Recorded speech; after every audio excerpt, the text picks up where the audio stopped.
In the same town, under the same sky, lived two men. Both were educated, both successful, but their lives were completely different. This is a story of two houses and two fates. The first man lived in a large joint family. His house was never silent. At dawn, the sound of prayers echoed from one room to another. Boys and girls played together, never knowing the meaning of loneliness. Inside, the women sat in circles, cooking, sipping tea, and sharing stories late into the evening. Sometimes they laughed, sometimes they wiped away tears, but no one was ever alone. Meals were shared at one big table, and no one ever asked, who paid for this? Because love was their real wealth. When arguments flared, the elders would step in with wisdom and calm words, and disputes would simply melt away. The elders were respected like living libraries. Young ones lowered their voices before them, listening more than they spoke. Care, sympathy, and respect were the very air they breathed in that house. The man often said, "We don't have much money, but we are rich in hearts." The second man lived alone in a big, expensive apartment.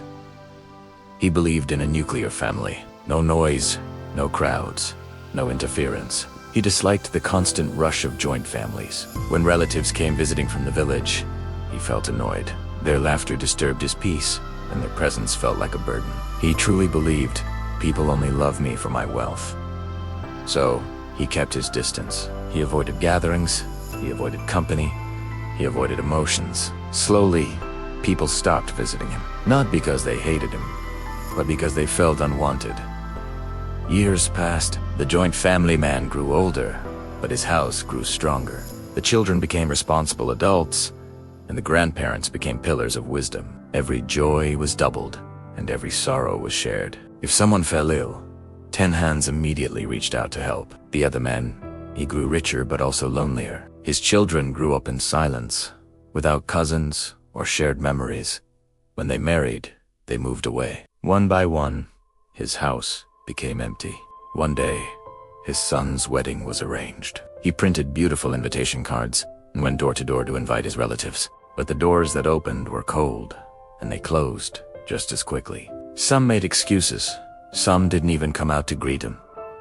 The wedding day arrived. The hall was beautifully decorated. The lights were bright, and the music played loudly. But the chairs were empty. No relatives, no warmth, no blessings. He sat alone, surrounded by his wealth, feeling poorer than ever before. Tears rolled down his face. For the first time, he whispered to himself, "I was wrong." After that day, he started trying to reconnect, visiting family members one by one. They welcomed him politely, but the warmth was gone. They spoke less, listened less, and cared less. More years passed. One day, he fell seriously ill. No one came to visit. No one stayed by his side. Even his own shadow felt heavy. Gathering his last bit of courage, he went to his relatives' homes again. But this time they ignored him completely. He stood there, weak and broken, realizing a painful truth. Relationships die when they are neglected. He remembered the other man's laughter-filled home, his elders' prayers, his children's respect, and he finally understood. Wealth cannot replace love.